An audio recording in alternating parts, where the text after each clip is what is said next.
안녕하세요. BTBS의 제이입니다. 오늘은 캐나다 집 살 때 이것만은 꼭 알아야 한다 부동산 지표 용어 편입니다.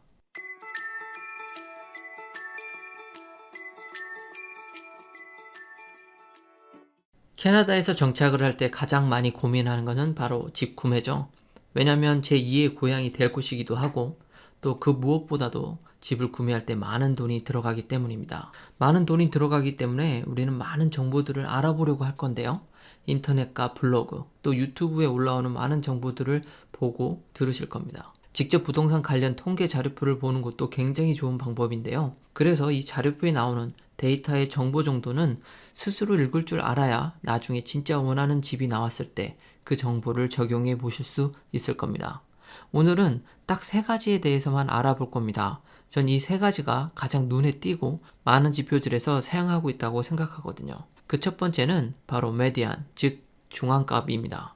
위키 사전에는 중앙값 또는 중위소라고 하고 또 어떤 주어진 값들의 가장 중앙에 있는 값을 의미한다고 합니다. average, 즉 평균값입니다. 이건 우리가 아주 많은 곳에서 사용하고 있죠. 주어진 값들을 모두 합친 후 총의 수로 나눈 값을 의미합니다. 보통 우리가 집 가격을 이야기할 때 그 동네 집값 평균이 얼마나 돼? 라고 많이 물어보는데 캐나다 부동산 지표에는 평균값보다는 보통 메디안 값을 많이 이용합니다. 하지만 두 가지 정보를 모두 알고 있으면 더 많은 것을 예측해 볼 수 있어서 웬만하면 이 두 가지 데이터를 제공해주는 정보를 보시는 게 유리합니다. 이 두 개의 개념은 매우 비슷하면서도 좀 다른 성격을 가지고 있는데 얘를 가지고 이야기해 보도록 하겠습니다. 만약에 5개의 매매된 집 가격이 1,000원, 1,100원, 1,200원, 1,300원, 1,400원이라고 했을 경우에 평균과 메디안 값은 같습니다. 이를 그래프로 만들어 보면 아래와 같은데요. 정중간 3번 집을 기준으로 비싼 집과 저렴한 집의 차이가 똑같습니다. 그래서 우리는 이 정보에서 고가의 집과 저가의 집의 편차가 엄청 크지 않다라는 것을 예측해 볼 수 있고 저 메디안 값 정도의 집들이 많이 있을 거라고 예상해 볼 수 있죠. 그렇다면 평균값이 더 큰 경우에는 어떨까요? 다음 데이터를 보시면 평균값이 중앙값보다 조금 더 큽니다. 그래프를 보시면 아시겠지만 너무나 낮은 1번 집값 때문에 평균값을 조금 깎아먹어서 저 정도지 다른 집과 비슷했다면 아마 평균값이 크게 올라갔을 겁니다. 이와 관련된 예제는 다음 페이지에 있습니다. 여기서 제가 이야기하고 싶었던 거는 만약 평균값이 중앙값보다 높다면 고가의 집들이 중앙값에 비해 많이 높다라는 겁니다. 즉 고가의 집과 보통 집가의 가격 차이가 좀 난다는 거죠.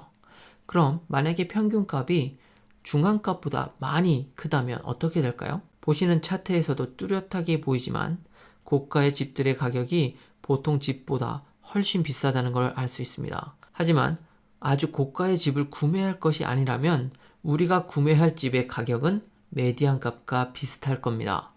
마지막으로 평균값이 중앙값보다 작은 경우를 볼까요? 이건 딱 전 데이터와 반대의 경우입니다. 즉 우리는 평균 집값이 고가의 집값하고 별 차이가 나지 않는다는 것을 알 수 있죠. 다시 말해서 중앙값과 낮은 값의 주택들이 더 많이 존재할 수 있다는 것을 예상해 볼 수 있습니다. 즉 메디안 값을 예상하고 집을 보러 다니면 메디안 값보다 같거나 낮은 집들을 보통 보실 수 있을 거란 이야기죠. 잠깐 정리를 해볼까요? 집값을 볼 때는 메디안 기준으로 보셔야 합니다.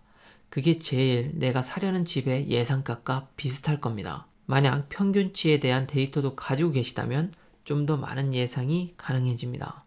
평균값보다 메디안 값이 높다면 메디안 가격보다 낮은 가격의 집들이 더 많을 것이고 그 반대로 평균값이 메디안 가격보다 낮다면 리스팅된 집들 중에서 메디안 가격보다 더 높은 집들이 많을 것입니다. 예를 들어 메디안 가격이 78만 불이고 평균값이 80만 불인데 제가 원하는 집이 76만 불이라면 데이터상으로 볼 때 이 집은 이 동네 기준으로 약간 저렴한 집이고 약 2만 불 정도 더 상승할 수 있다라고 말할 수 있는 것이죠. 평균값이 메디안값보다 높다는 의미는 보통 이 동네는 78만 불보다 더 높은 가격의 집들이 더 많이 있다는 의미로 풀이됩니다. 자, 여기서 메디안값이 평균값보다 부동산에서 왜 많이 쓰이는지 이유를 볼까요? 중간값은 매우 높거나 낮은 판매로 인해 왜곡될 가능성이 낮기 때문입니다. 1월에는 5월에 비해 매매량이 급격히 떨어집니다. 이럴 때 평균값을 이용하면 그때그때 팔리는 집의 종류에 따라 그리고 매매량에 따라 가격이 많이 왜곡될 수 있습니다. 하지만 팔리는 모든 집을 일렬로 세운 후 중간값을 뽑아내는 방식인 중간값은 왜곡될 가능성이 낮습니다. 그리고 아까 전에도 잠깐 언급했지만 만약 원하는 집의 가격이 해당 지역의 값보다 낮으면 가격이 저렴하거나 가치를 창출할 수 있는 기회가 있다라고 판단할 수 있는 거죠. 그리고 여기서 조심해야 하는 건 중간값은 언제나 타입별로 비교해야 한다는 겁니다. 당연한 이야기겠지만 전체 평균을 보시고 하우스 집값을 예상하면 안 되는 거죠. 그럼 실제 데이터를 한번 볼까요? 단 한 곳도 메디안 값보다 평균값이 높은 곳이 없습니다.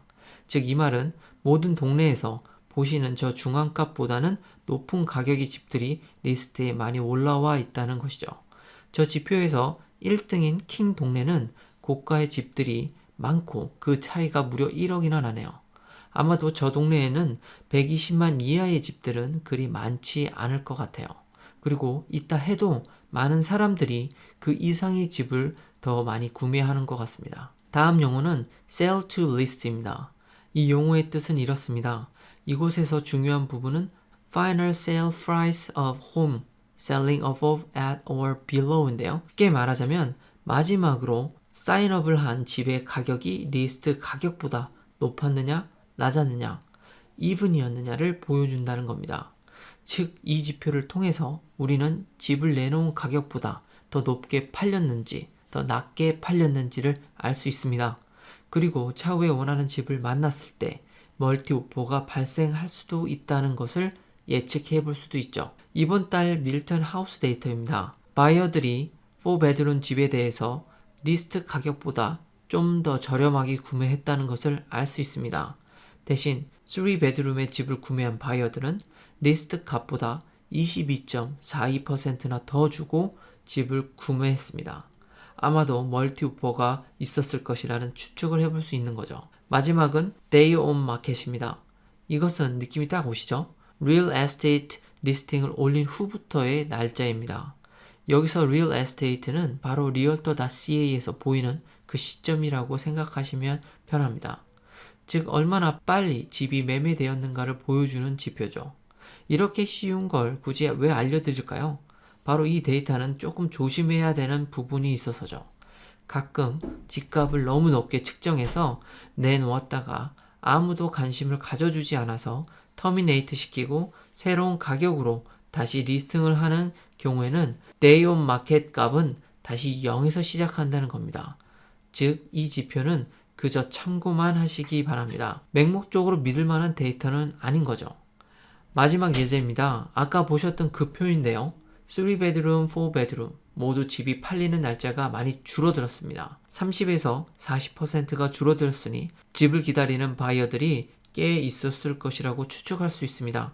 그리고 가격을 변경해서 다시 내놓는 셀러도 꽤 있었을 수도 있다라고 추측해 볼 수 있는 거죠.